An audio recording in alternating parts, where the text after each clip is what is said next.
ব্যর্থতার দায়ে চাকরি হারাচ্ছেন কোচ রাসেল ডমিঙ্গো, নির্বাচক প্যানেল থেকে বিদায় নিচ্ছেন নান্নু। দেশের ক্রিকেটটাকে ঢেলে সাজাতে চাইছে বিসিবি, কোচ নিয়োগে হতে চায় আরো দূরদর্শী।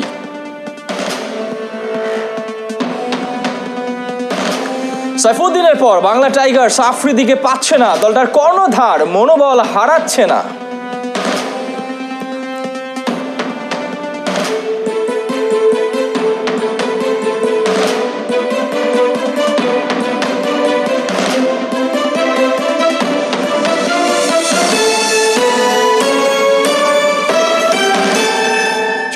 খেলা যোগে আপনাদের সঙ্গে আছি আমি এহতেশাম সবুজ। এবার আর রক্ষা নেই, তেলে বেগুনে জ্বলে উঠেছেন বোর্ড সভাপতি নাজমুল হাসান পাপন। ভেঙে গেছে ধৈর্যের বাঁধ, শাসন রূপ নিয়েছে শাস্তিতে। বিশ্বকাপের চরম ব্যর্থতার চড়া মূল্য দিতে হচ্ছে ক্রিকেটারদের, কড়া জবাবদিহিতার মুখোমুখি হতে হচ্ছে টিম ম্যানেজমেন্টকেও। বাংলাদেশের ক্রিকেটে এবার বিরল এক ঘটনায় ঘটতে যাচ্ছে, যা খেলা যোগ জানতে পেরেছে। আজ জানাবো বোর্ড কোচিং স্টাফদের নিয়ে আসলে কি সিদ্ধান্ত নিয়েছে। পাশাপাশি হাঁটছে তবু কেউ কাউকে নাহি দেখছে, এত কাছে থেকেও ওরা যে অনেক দূরে। কোচ রাসেল ডমিঙ্গোর সাথে মুশফিকের এই দূরত্ব ফুটিয়ে তুলছে কোচিং প্যানেল আর ক্রিকেটারদের সম্পর্ক। মানুষের মন নাকি কাচের মতন, একবার ভাঙলে আর জোড়া লাগে না। তবে ক্রিকেটারদের সাথে কোচের এই দূরত্বের শেষটা কোথায়? ঠিক হবে কি, নাকি হিসেবটাই চুকিয়ে নিতে হবে? সিদ্ধান্ত এসেছে, ভাঙা মনে আর মলম দিতে চাইছে না। বিদায় করে দিচ্ছেন সমালোচনায় থাকা কোচ রাসেল ডমিঙ্গোকে। তার জায়গায় আবারও ফেরানোর চেষ্টা হচ্ছে করা মাস্টার লঙ্কান হাথুরু সিংহেকে। আর ব্যাটিং কোচ হিসেবে ফিরিয়ে আনা হতে পারে জেমি সিডন্সকে। সপরিবারে আসার যে আবদার, সেটা নাকি মিটিয়ে দেবে বিসিবি। অনেক দিনের দাবি কোচিং প্যানেলে যুক্ত করা হোক দেশি কোনো কোচকে। এবার যা হতে যাচ্ছে, মোহাম্মদ সালাউদ্দিনকে সহকারী কোচ হতে প্রস্তাব দিয়েছে বিসিবি। তবে ব্যাপারটা ভেবে দেখে চূড়ান্ত সিদ্ধান্ত জানাতে কিছুটা সময় চেয়েছেন সাকিব তামিমদের এই কোচ। ক্যাচ মিসের মহড়া এবারের বিশ্বকাপে বিশ্রী ক্রিকেট খেলেছে বাংলাদেশ। এত বছরে তবে কি শিখিয়েছেন ফিল্ডিং কোচ রায়ান কুক? হিসেব মেলানোর দরকার মনে করছে না, ওকেও তাই বাংলাদেশে রাখা হচ্ছে না। চূড়ান্ত সিদ্ধান্ত আসতে পারে যে কোনো মুহূর্তেই। আসলে পেসাররা মন্দের ভালো ছিল, ওটিস গিবসন বোধহয় বেঁচে গেল। কিন্তু না, তার বিরুদ্ধে আরো বড় অভিযোগ। দলের ভেতর ক্রিকেটারদের মাঝে তার গুটিবাজির প্রমাণ মিলেছে। তাই এই আগাছাটাও ছেঁটে ফেলার প্রাথমিক সিদ্ধান্ত নিয়েছে বিসিবি। আরেকটা জায়গায় সমালোচনা তীব্র, নির্বাচক প্যানেল। নবাগত আব্দুর রাজ্জাককে রেখে বাদ দেওয়া হবে নান্নু আর বাশারকে। সেক্ষেত্রে ফারুক আহমেদকে আবারও ফিরিয়ে আনার চেষ্টা করছে বোর্ড। সেটা হলে টিকে যেতে পারেন হাবিবুল বাশার। তবে নির্বাচক প্যানেল থেকে সরিয়ে দিলেও অন্য কোনো উইংয়ে নান্নুর অভিজ্ঞতা ব্যবহার করতে চায় বিসিবি। আর এই পুরো কোচিং স্টাফ পুনর্গঠনে গুরু দায়িত্ব পড়েছে বোর্ডের প্রধান নির্বাহী নিজামুদ্দিন চৌধুরীর কাঁধে। তিনি খুঁজে বের করবেন কারা হবেন টাইগারদের পরবর্তী কোচ। ক্রিকেটারদের পর ম্যানেজমেন্ট, দুই জায়গাতেই করা সিদ্ধান্ত নিয়েছে বিসিবি, যার সঠিক বাস্তবায়নে কিছুটা হলেও পরিবর্তন আসবে দেশের ক্রিকেটে। এহতেশাম সবুজ, ৭১। কোচ যায় কোচ আসে, তবু বাংলার ক্রিকেট আকাশে কাঙ্ক্ষিত সূর্য হাসে না। কোচ বদলালেই সব বদলে যাবে না, সিদ্ধান্তের পর সিদ্ধান্ত নিলেও পাল্টাবে না সব। এবার নিতে হবে সঠিক সিদ্ধান্ত, করতে হবে সঠিক কাজ। ক্রিকেটারদের জন্য আনতে হবে এমন একটা কোচ যে ভালোবাসতে পারবে, আবার প্রয়োজনে লাঠিও চালাতে জানবে। নাজমুল রানার রিপোর্ট। টি-20 বিশ্বকাপের পয়েন্ট টেবিলের হিসেব বলছে গ্রুপে বাংলাদেশ আর বি গ্রুপে স্কটল্যান্ডের সেই একই পরিণতি। এই দুই দলই একেবারে জয়ের ধারায় নেই, পয়েন্টের খাতাতেও তাই মিলে গেছে শূন্য। সেইখানে এই দুঃখটা আরো বেশি যে স্কটল্যান্ড আফগানিস্তান নামিবিয়ার সাথে জিততে পারেনি। তারাই কিনা প্রথম পর্বে বাংলাদেশের বুকে পুঁতে দিয়েছিল বেদনার শেল। ওদের সাথেও বেঙ্গল টাইগাররা কিছুই করতে পারেনি। মুখ থুবড়ে পড়া এমন পারফরমেন্সের পর যৌক্তিকভাবেই উঠে গেছে প্রশ্ন। বলছে সবাই ডোমিঙ্গো খেদাও, ক্রিকেট বাঁচাও, কারণ ইশানা আবার সেই নান্নু। এই দুটো দাবি উপেক্ষা করার উপায়ও নেই। যে শিক্ষক শিক্ষার্থীদের সঠিক পথ দেখাতে পারেন না, যে নির্বাচক বুঝতে পারেন না খেলোয়াড়ের শক্তি আর দুর্বলতা, তারা আসলে পদে থাকবেন কোন যোগ্যতায়? আবার যে কোচ বা ম্যানেজমেন্টের উইকেট পড়ার বা বোঝার যোগ্যতা নেই, কোন দলের বিপক্ষে রাখবেন কাকে, কোন ধরনের পিচে বাজিমাত করবে কে, সেই লবণ জ্ঞান নেই যাদের, তাদেরকে রাখার কোনো যৌক্তিকতা আছে কি? তবে যখন কাউকে তাড়ানোর প্রশ্ন ওঠে তখন সামনে আসে আর একটা সম্পূরক প্রশ্ন।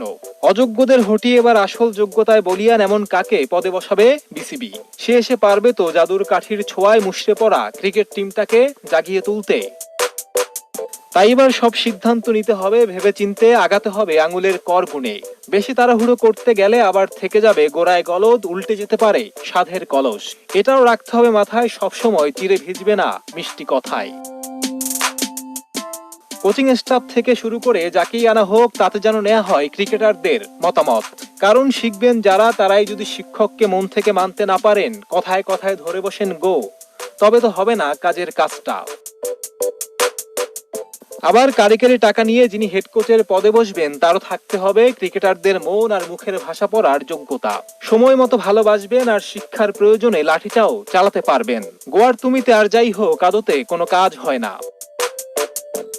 রাসেল ডোমিঙ্গো যে জায়গাটায় বেশ ভুগিয়েছেন, মান অভিমানের জোর আর বিজোর নামটা শিখিয়েছেন। আবার হাতুড়ি সিংহের সময়ও ছিল একটা বড় শিক্ষা। কড়া হেডমাস্টারের আদেশ মানতে অনেক ক্রিকেটারের ছিল বেশ অনীহা। আর সবচেয়ে গুরুত্বপূর্ণ যারা যারা মাঠে দেশের পোশাক গায়ে খেলেন, তাদেরও পরিস্থিতি বুঝে আচরণ করাটা শিখতে হবে। কখনো কোচ, কখনো পরামর্শকদের সুপরামর্শ গায়ে মাখতে হবে। দলটাকে নানা কোরামে করা যাবে না ভাগ, ততেই আসবে আবার সর্বনাশ। পরিশ্রমী সাফল্যের চাবিকাঠি না হয় সব নামধাম হয়ে যায় মাটি। এবার আশা করা যায় ক্রিকেটাররা সেই বেদবাক্য শিখে ফেলেছেন। লিটন সৌম্যরা বাজে খেলেছেন, তারপরও ক্রেতাদের অনুশীলনে খুব বেশি ঘাম ঝরাতে দেখেছেন। তাই অনেক হলো, এবার আর গোয়ার তুমি নয় নান্দনিকতা আর মেধার পাতটাও। এবার ক্রিকেটারদের চাই মহা অধ্যাবসায়, এই ওষুধটাই সবচেয়ে বেশি দরকার হয়ে পড়ছে আজ। নাজমুল রানা, ৭১। বিশ্বকাপে বাংলাদেশের ভরাডুবির পেছনে সমস্যাটা কোথায় খুঁজে খুঁজে অস্থির বিসিবি কর্তারা। তবে আগেই সেই সমস্যাগুলো তুলে ধরেছিলেন ওয়াসিম, ওয়াকার, মিসবার মতো লিজেন্ডারি ক্রিকেটাররা। অনেকেই জানিতে পারছে না কিন্তু কথাগুলো কতটা বাস্তব সত্য একটু মিলিয়ে দেখুন, জানাচ্ছেন অর্নিক জাবেশ। সমালোচনার ক্রিকেটাররা তো একে অপরের হাত ধরে হাঁটছে। হতাশার বিশ্বকাপ শেষে দেশে ফিরে ঘরবন্দি টিম টাইগার্স, কিন্তু সমালোচনা কই আর পিছু ছাড়ছে। এবার বাংলাদেশের ক্রিকেট নিয়ে সমালোচনা করেছেন ওয়াসিম, ওয়াকার, মিসবাহ, রিয়াজরা, যেটা অনেকেই ভালো চোখে নেয়নি। মায়ের চেয়ে মাসির দরদ হয়তো একটু বেশি। সেই দরদ দেখাতে গিয়ে তারা যা বলেছে তা বাংলাদেশ ক্রিকেটেরই বর্তমান প্রতিচ্ছবি, যে ছবি হৃদয়ের আয়না ছাড়া অন্য কোনো আয়নায় দেখা যায় না। Everybody thinks in Bangladesh, even the cricket board, they think they are the best cricketing experts. বাংলাদেশের মানুষ ক্রিকেটকে অনেক ভালোবাসে, কিন্তু দেশটির সবাই, বিশেষ করে ক্রিকেট বোর্ড, মনে করে তারা সবচেয়ে ভালো ক্রিকেট বিশেষজ্ঞ। আমি তাদের একটা কথা বলতে চাই, আপনারা সেরা ক্রিকেট বিশেষজ্ঞ নন। কিছু মানুষকে আপনাদের নিয়োগ দিতে হবে, খালি কোচ নিয়োগ দিলেই সবকিছু ঠিক হয়ে যায় না। সোশ্যাল মিডিয়ার ক্রিকেট বোর্ডে বিশেষজ্ঞর অভাব নেই, কিন্তু সত্যি বলতে আমাদের কোনো ক্রিকেট বিশেষজ্ঞ নেই। বিশ্বকাপের মতো বড় মঞ্চে যার অভাব হারে হারে টের পেয়েছে টিম টাইগার্স। মিসবাউল হকের চোখে পড়েছে বাংলাদেশি ব্যাটসম্যানদের লেগ স্পিন খেলতে না পারার দুর্বলতা। বাংলাদেশের খেলা দেখলে বুঝতে পারবেন গতি আর বাউন্স খেলতে পারে না তারা। সাউথ আফ্রিকার গতি আর বাউন্স পরাস্ত করেছে তাদের। ওরা ওদের অফ স্পিনার আর ফিঙ্গার স্পিনারদের উপর অতিমাত্রায় নির্ভরশীল। লেগ স্পিন খেলতে পারে না তারা। আপনাদের যেহেতু লেগ স্পিনার নেই, সেই হিসেবে কাজ করতে হবে আপনাদের। মিসবাহ ভুল কিছু বলেনি। জাম্পাও বাংলাদেশের বিপক্ষে 5 উইকেট পেয়েছে। বিশ্বমানের লেগ স্পিনার আমাদের নেই, তরুণ যারা উঠে আসছে তারাও হারিয়ে যাচ্ছে। আমিনুল বিপ্লবকে ওমানে নিয়ে গিয়েও ফেরত পাঠানো হয়েছে। লেগ স্পিনার তখনই আসবে যখন পিচ ভালো হবে। টার্নিং পিচে ফিঙ্গার স্পিনার বেশি কার্যকর। ভালো পিচে খেলতে গেলেই সমস্যায় পড়ে বাংলাদেশ। বল না বুঝে মারতে গিয়ে আউট হয়ে ফিরেছেন বেশিরভাগ বাংলাদেশি ব্যাটসম্যান। ওদের শরীরী ভাষা দেখলেই মনে হয় তারা জেতার জন্য খেলছে না, খেলতে হয় বলে খেলছে। বুঝলাম তারা একটা ম্যাচও জেতেনি, সব ম্যাচ হেরেছে, কিন্তু শরীরী ভাষা একটা ম্যাচের ফলাফলে অনেক বড় প্রভাব ফেলে। বাংলাদেশে একজন ক্রিকেট ভক্ত কিংবা ক্রিকেটার হিসেবে ওয়াসিম ওয়াহাবদের কথার সাথে আপনার দ্বিমত পোষণ করার সুযোগ নেই। কোন ম্যাচে দেখেছেন টাইগারদের রসায়ন, জয়ের ইচ্ছা, পরিকল্পনা আর খেলোয়াড়দের বডি ল্যাঙ্গুয়েজ ভালো ছিল? কয়টা ব্যাটারকে দেখেছেন একটা ভালো বলে আউট হয়ে প্যাভিলিয়নে ফিরতে? হয়তো একটাও দেখেননি। যুক্তিসঙ্গত তর্কের সাথে একমত হতে না পারলে দ্বিমতের কোনো সুযোগ নেই। কোনো ধরনের সমালোচনা না চাইলে মাঠের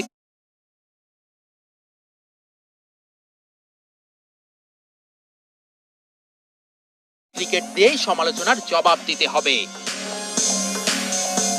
অনিক জাবের, ৭১। আগাগোড়া ফ্লপ টিম হয়ে বিশ্বকাপ থেকে বাড়ি ফিরছে বাংলাদেশ। কাজের কাজটা করতে পারেনি কেউ। তবে এবারের বিশ্বকাপে বড় দলের অনেক রথী মহারথীরাও ফ্লপ করেছেন, ব্যাটে রান পাননি। অনেক ক্ষেত্রে দল জিতলেও তাতে রাখতে পারছে না কোনো অবদান। 2021 টি-20 বিশ্বকাপে এখন পর্যন্ত ফ্লপ স্টারদের কথা জানাচ্ছেন Khalid Jamil. Black lives matter আন্দোলনের আনুষ্ঠানিকতা মানতে চাননি, তাই বিশ্বকাপের দল থেকে নাম wicket keeper batsman Quinton de কককে। পরে অবশ্য সব মেনে নিয়ে খেলায় ফিরেছেন। এই ডামাডোলের মধ্যে একটা দিক চাপা পড়ে গেছে। ওপেনিং ব্যাটসম্যান ডি কক এই বিশ্বকাপে ব্যাট হাতে এখন পর্যন্ত সুবিধা করতে পারেননি মোটেও।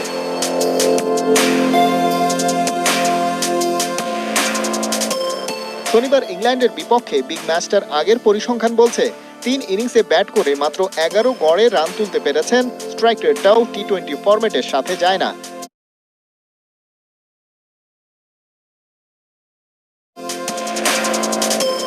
অবশ্য টি-20-র বাজারে সেরা ব্যাটসম্যান হিসেবে স্বীকৃত ক্রিস গেইলের হাল এবারে আরও খারাপ। ওয়েস্ট ইন্ডিজের টপ অর্ডারে ব্যাট করছেন, কিন্তু বড় সময় ধরেই নামের প্রতি করতে পারছেন না সুবিচার।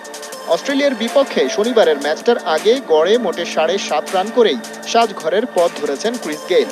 অবশ্য ওরা পুরো দলটাই এবারে ফ্লপ। বাংলাদেশ ছাড়া আর কোনো দলের সাথে সুবিধে করতে পারেনি ডিফেন্ডিং চ্যাম্পিয়নরা। গেইল কিছুটা সান্ত্বনা খুঁজে নিতে পারেন স্টিভ স্মিথের কাছ থেকেই। জ্যামাইকান ব্যাটারের মতো ধর্মার কাট স্টাইলে ব্যাটিং না করলেও যে কোনো ফরম্যাটে অস্ট্রেলিয়ার ব্যাটিং অর্ডারের অন্যতম ভরসা তো স্মিথই। তবে এবারের ওয়ার্ল্ড কাপে শনিবারের ম্যাচের আগে 4 ইনিংস মিলিয়ে 64 রানের বেশি করতে পারেননি। স্ট্রাইক রেটের হিসেব বলছে 20 ওভারের খেলায় এমন ব্যাটিং দলকে বিপদে ফেলবেই। নিউজিল্যান্ডের ক্যাপ্টেন কেন উইলিয়ামসনের কথাই বা বাদ যাবে কেন? ওর নেতৃত্ব নিয়ে প্রশ্ন তোলার সুযোগ নেই, কিন্তু ক্যাপ্টেন কোটায় তো আর কাউকে বাহবা দেওয়ার উপায় নেই। কারণ ব্যাট হাতে নিষ্প্রভ উইলিয়ামসন 4 ম্যাচে কেবল 86 রান স্কোর বোর্ডে জড়ো করেছেন। রানের চাকাও ঘুরেছে বেশ ধীর গতিতে। ক্যারিবিয়ান অলরাউন্ডার আন্দ্রে রাসেলের নামটাও তো ফ্লপের তালিকা থেকে বাদ পড়ার কথা নয়, কারণ 4 ম্যাচে যে ওর মাত্র 7 রান, গড়ে 2 করেও তুলতে পারেননি। যদিও নেমেছেন লেজের দিকে, ততক্ষণে ম্যাচ ফসকে গেছে বেশিরভাগ সময়। কিন্তু ওই পজিশনে নেমেই তো রাসেল বহুবার হয়েছেন ম্যাচ উইনার, এবারে আর পারলেন না। দলটাও সেমিফাইনালের বহু আগেই হারিয়েছে পথ। ডিফেন্ডিং চ্যাম্পিয়নদের এমন বিদায় ক্রিকেট ভক্তদের আফসোস তো বাড়াবেই। খালিদ জামিল, ৭১। আবারও ভালোবাসার অনন্য এক নজির গড়লেন ক্যাপ্টেন ফ্যান্টাস্টিক মাশরাফি বিন মুর্তজা। করলেন প্রতিবন্ধী মোহন সরকারের স্বপ্ন পূরণ। দেখা করলেন মোহনের সঙ্গে, জড়িয়ে ধরলেন বুকে। মোহনও মুগ্ধ হয়েছে কাছ থেকে মাশরাফিকে দেখে। রিপোর্ট। কদিন আগেও একজন কটাক্ষ করেছিলেন, পরিসংখ্যান তুলে বোঝাতে চেয়েছিলেন 2019 বিশ্বকাপে কিছুই করতে পারেননি মাশরাফি। যদিও তাতে উদারতার প্রশান্ত মহাসাগর বুকে আগলে রাখা ম্যাচের কিছুই যায় আর আসে না। জরাজীর্ণ কুড়ে ঘরের কথায় ভেঙে পড়ে না উদারতার অটল পাহাড়। এই ছবি কয়টা দেখে নিতে পারেন সংকীর্ণ মনা যারা, মুখ দেখে নিতে পারেন বিবেকের আয়নায়, তবেই বুঝে যাবেন মাশরাফি কাকে বলে কলার উঁচু করা ম্যাচ। 2019 ওয়ানডে বিশ্বকাপের সময় আইসিসিকে দেয়া এক সাক্ষাৎকারে মাশরাফি বলেছিলেন, পরিসংখ্যানে বেদনা আমায়, ওসব আমি থোড়াই কেয়ার করি। পরিসংখ্যান শব্দটা আমার সাথে একেবারেই যায় না। নামের পাশে 500 উইকেট নেই, 5000 রানও নেই, ম্যাচের খতিয়া নেই, তাতে কি এমন এসে আর গেল? এই আকাশসম হৃদয় নিয়ে মোহন সরকারকে বুকে আগলে রাখার ক্ষমতা আছে ফোন নাম্বার দিয়ে বলার গলা, প্রয়োজন হলে একটা ফোন দেবেন, মাশরাফি পৌঁছে যাবে আপনার দরজায়। এর আগে বাংলার ক্রিকেটে এমনটা আর কে করতে পেরেছে? ভক্তকে মাঠের মধ্যে আগলে রাখতে, কাছে রাখতে, ভালোবাসতে সবার আগে শিখিয়েছিলেন এই ম্যাচই। তার জন্যই তো ক্রিকেট এখন বাংলার মানুষের ঘরের উঠোন, কারো ঘরের ছেলে, কারো বন্ধু, কারো আবার আপন ভাইয়ের মতো। হলফ করেই বলা যায় মাশরাফির আগে আর কোনো ক্যাপ্টেন মানুষের মনে এত বড় জায়গা জুড়ে থাকতে পারেননি পরের কেউ। সমালোচনা মাশরাফিরও ছিল, ওরও ছিল অনেক নিন্দুক। তাই বলে কবে ম্যাচ কাকে আয়না দেখতে বলেছিলেন, কোন সমর্থকের দিকে তুলেছিলেন অভিযোগের তীর। উল্টো নিন্দুকদেরই বলেছেন, তোমরা আমার ভাই, আমি তোমাদেরই ভালোবাসি, তোমাদের আয়নায় রোজ নিজেকে দেখি। রাজনীতির মাঠেও মাশরাফিকে নিয়ে সমালোচনা আছে অনেক অভিযোগও। তারপরও কি মাশরাফি অভিযোগের আঙুল তুলেছেন কারো দিকে? একদমই না। উল্টো বলেছেন, আমি তোমাদেরই লোক, তোমাদেরই ছেলে। বাংলার ক্রিকেট অনেক গতি তারকা পাবে হয়তো অনেক বিশ্বসেরা। পরিসংখ্যান কাঁপানো অনেক ক্যাপ্টেনও হয়তো আসবেন এই বাংলার বুকে। তারপরও মানুষ মাশরাফি, জনমানুষের মাশরাফি থাকবেন উঁচুতেই, অনন্য, অনবদ্য আর অধরা। নাজমুল রানা, ৭১। 20 ওভারে বিশ্বকাপের পর্দা নামতে না নামতেই মরুর দেশে শুরু হচ্ছে 10 ওভারের franchise league Abu Dhabi T10। Mohammad সাইফুদ্দিনের পর এবার পাকিস্তানি লিজেন্ড শাহিদ আফ্রিদিকেও পাচ্ছে না বাংলা টাইগার্স। তবে শিরোপা বাগিয়ে নিতে বদ্ধপরিকর বাংলার দল। 13 তারিখ জাঁকজমকভাবেই আয়োজন করতে যাচ্ছে দুবাইতে দলটার জার্সি উন্মোচন। দলটার কর্ণধার ইয়াসিন চৌধুরী প্রবাসীদের জন্য দিয়েছে দারুণ এক সুখবর। নাহিয়ান বিন জোসমের রিপোর্ট।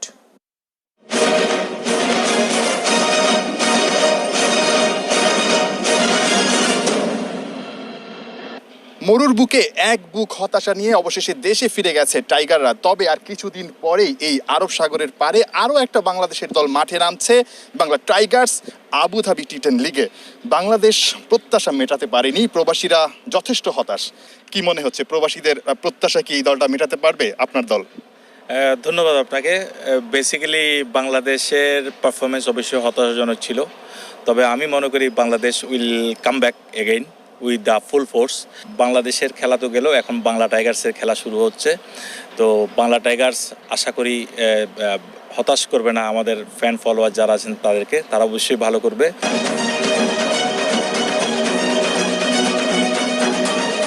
হাতে একেবারেই সময় নেই, 19 তারিখ থেকে মাঠে লড়াই শুরু হচ্ছে। আপনাদের প্রিপারেশনটা কেমন? সামনে নিশ্চয়ই জার্সি আনভেলিংও আছে। প্লেয়াররা সবাই প্রস্তুত, তারা সবাই অ্যারাইভ করছেন এখানে ইউএইতে 12th of November, এবং 13th আমাদের জার্সি আনভেলিং সিরিমনি আছে। ওইখানে আজহারউদ্দিন থাকবেন অ্যাজ এ চিফ গেস্ট, এবং এখানকার লোকাল অ্যারাবিয়ান বিজনেসম্যানরা থাকবেন as a guest of honour. আমাদের একটা ভালো বড় অনুষ্ঠান হবে। 13 তারিখ জাঁকজমক আয়োজনে জার্সি আনভেলিং হচ্ছে। দলটার নাম বাংলা টাইগার্স, কিন্তু একজন বাংলাদেশি ক্রিকেটার খেলার কথা থাকলেও আনফরচুনেটলি ইনজুরির কারণে খেলতে পারছেন না মোহাম্মদ সাইফুদ্দিন। এই জায়গাটায় আপনাদের একটু আক্ষেপ কাজ করছে কিনা? Yes, we are really upset. আমরা সিঙ্গেল বাংলাদেশি প্লেয়ার পিক করেছিলাম ড্রাফট থেকে, মোহাম্মদ সাইফুদ্দিনকে as per his capability to play T10, but unfortunately he can't play because of his injury. এবং আরও 2-4 জন প্লেয়ার লিস্টে ছিল, বাট সাময়িক পারফরমেন্সে, বাংলাদেশের সাময়িক যে পারফরমেন্সের কারণে ক্রিকেট বোর্ড হয়তো নতুন করে চিন্তা করবেন প্লেয়ারদেরকে এনওসি দেওয়ার ব্যাপারে। সেক্ষেত্রে এখন যেহেতু লিমিটেড প্লেয়ার নিয়ে আমাদেরকে খেলতে হবে, সেজন্য আমরা কোনো রিস্ক নিইনি আপাতত। তো আমরা তাকে রিপ্লেস করেছি অন্য প্লেয়ার দিয়ে। যেহেতু বাংলাদেশি দল, এখানে অনেক প্রবাসী আছেন, T10 লিগে বাংলা টাইগার্সের খেলা দেখার জন্য আপনারা প্রবাসীদের জন্য কোনো ব্যবস্থা রেখেছেন কিনা? বিদেশে অবস্থানরত বাংলাদেশিরাই কিন্তু আমাদের প্রাণ, আমাদের মূল ফ্যান ফলোয়ার। তাদের অনুপ্রেরণায় আজ বাংলা টাইগার এই পজিশনে। আমরা তাদের জন্য ফ্রি টিকিটের ব্যবস্থা রাখছি। আবুধাবি শেখ জায়েদ ক্রিকেট স্টেডিয়ামে আমাদের বুথ থাকবে, বুথ থেকে ফ্রি টিকিট কালেকশন করে তারা ম্যাচ দেখতে পাবে। আমরা বাংলাদেশি বাংলা ভাষায় যারা কথা বলবে তাদেরকে আমরা টিকিট প্রদান করব। এটা আমরা ওখানে ফ্রি বুথের ব্যবস্থা করছি, ওই ফ্রি বুথ থেকে টিকিট প্রদান করা হবে। তো আমি আশা করব বাংলাদেশি অবস্থানরত প্রবাসীরা ম্যাচ দেখতে আসবেন এবং বাংলাদেশি টিম হিসাবে বাংলা টাইগার্সকে উৎসাহ যোগাবেন। নিশ্চয়ই বাংলাদেশ জাতীয় ক্রিকেট দল যেহেতু একটু খারাপ সময়ের মধ্য দিয়ে যাচ্ছে, বাংলাদেশেরই আরেকটা দল মাঠে নামছে। নিশ্চয়ই বাংলাদেশের যারা প্রবাসী আছেন তারা এই দলটাকে উৎসাহ যোগাবে, মাঠে থেকে সমর্থন দিবে, সেই প্রত্যাশাটাই করেন দলের যিনি স্বত্বাধিকারী আছেন মোহাম্মদ ইয়াসিন চৌধুরী। নাহিয়ান বিন জসিম, ৭১, দুবাই, সংযুক্ত আরব আমিরাত। মিনিস্টার জিতবেই বাংলাদেশ, দেখবো এবার বিশ্বজয়। মিনিস্টার এলইডি অথবা স্মার্ট টিভি কিনলেই পেতে পারেন সাকিবের অটোগ্রাফ সহ টি-শার্ট, DTH সংযোগ সহ আকর্ষণীয় উপহার। আর মিনিস্টার শোরুমে এসে বাংলাদেশ ক্রিকেট দলকে উইশ করে পেতে পারেন সাকিবের সাথে ডিনারের সুযোগ। আমার সাথে ডিনার করতে আপনি আসছেন তো? বিস্তারিত জানতে কল করুন মিনিস্টার।